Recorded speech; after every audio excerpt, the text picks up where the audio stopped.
नमस्कार, आप देख रहे हैं सिटी पोस्ट। मैं वंदना। इस वक्त हमारे साथ मौजूद हैं भाकपा माले के पोलित ब्यूरो सदस्य एवं जानी मानी महिला नेत्री कविता कृष्णन जी।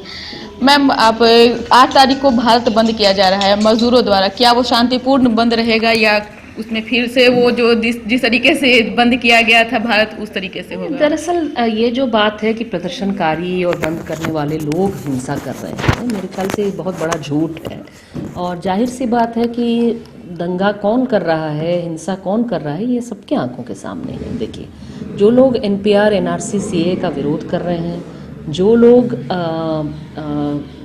छात्रों के पढ़ाई के अधिकार के लिए जेएनयू में आंदोलन कर रहे हैं, वो तो पूरी तरह से शांतिपूर्ण है। और हमला हिंसा किस तरफ से हो रहा है? औरंगाबाद में हिंसा किसने किया है? आमिर हांजला को किसने मारा है? कल जेएनयू के अंदर कौन लोग थे जो हथौड़ा पकड़ करके अपने चेहरे पर नकाब ये पहन करके जा करके हमला किए हैं और दिल्ली पुलिस ने उनका बाल बांका नहीं किया? उन्होंने जामिया के भीतर घुस के गोली चलाई, लड़के का आंख फोड़ दिया पुलिस ने। अलीगढ़ मुस्लिम यूनिवर्सिटी के अंदर घुस करके स्टन ग्रेनेड चला करके हाथ उड़ा दिया बच्चे का। लेकिन जेएनयू के अंदर कल जो लोग हंगामा किए, जो एबीवीपी के थे, नकाब पहने हुए थे, उनके खिलाफ एक लाठी तक दिल्ली पुलिस ने नहीं चलाया, एक गिरफ्तारी तक नहीं की है। गोली चलाना और स्टन ग्रेनेड चलाना तो दूर की बात है। तो ये क्या मामला है? बिल्कुल साफ है कि ये हिंसा जो है, ये राजनीतिक जो लोग ताकतें राज कर रही हैं देश में, मोदी शाह के नेतृत्व में जो लोग संघ परिवार के लोग हैं, वो इस तरह का हिंसा तबाही मचा रहे हैं। और पुलिस जो है वो इस हिंसा में शामिल है। उत्तर प्रदेश में तो खुल कर के पुलिस ही दंगाई का काम कर रही है और यही सच्चाई है। तो बंद तो जाहिर सी बात है कि बंद लोग क्यों कर रहे हैं? बंद इसलिए नहीं कर रहे हैं कि किसी लोगों को कोई तकलीफ़ पहुंचाना है। बंद इसलिए कर रहे हैं सरकार को बताने के लिए कि हमारे जीवन को बंद करने की कोशिश ये सरकार कर रही है।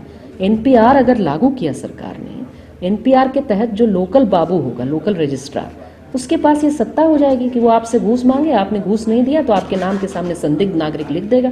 तब आपको डॉक्यूमेंट दिखाना पड़ेगा एनआरसी में अपनी नागरिकता साबित करने के लिए। गरीबों के पास कहाँ होता है ये सब?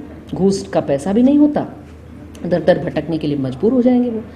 ये जो इस तबाही से बचाने के लिए ये बंद हो रहा है और हम सबके अधिकारों को बचाने के लिए हो रहा है, ये लोगों को बताने के लिए, दुनिया को बताने के लिए कि देखिए हमारे जीवन पर, हमारे संविधान पर, हमारे संविधान की बंदी होने जा रही है, हमारी नागरिकता की बंदी हो रही है, इसलिए ये बंद कर रहे हैं हम लोग बताने। अभी आप बिहार की राजनीति को कैसे देख रही हैं मैम? जिस तरह से अभी पोस्टर वार भी शुरू हो गया है आरजेडी और जेडीयू की तरफ से, तो बिहार के भी राजनीति को कैसे आप देख रही हैं?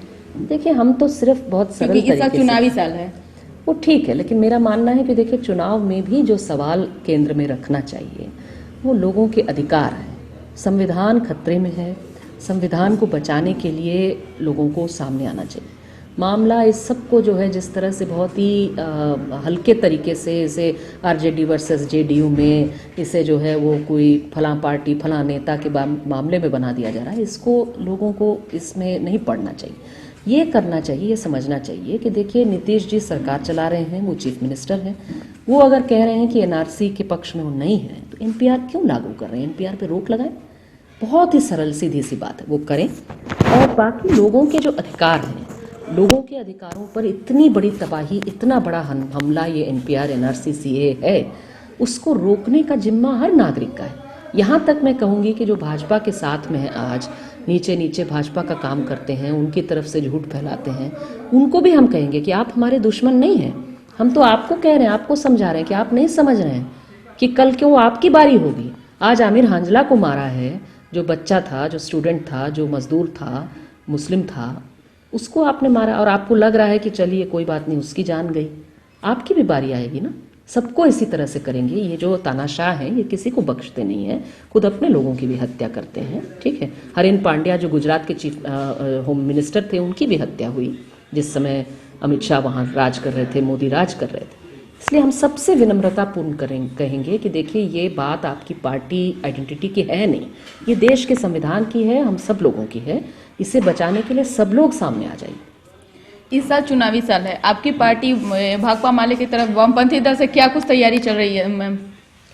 वही हम कह रहे हैं कि चुनाव तो हम लोग ज़रूर लड़ेंगे। वामपंथी संगठन जो है, वामपंथी पार्टियां जो हैं, और भाकपा माले की तरफ से जो पिछले साल जिन सीटों को हमने जीता था उसके अलावा भी और सीटें जीतने का हमारा दावा जरूर है।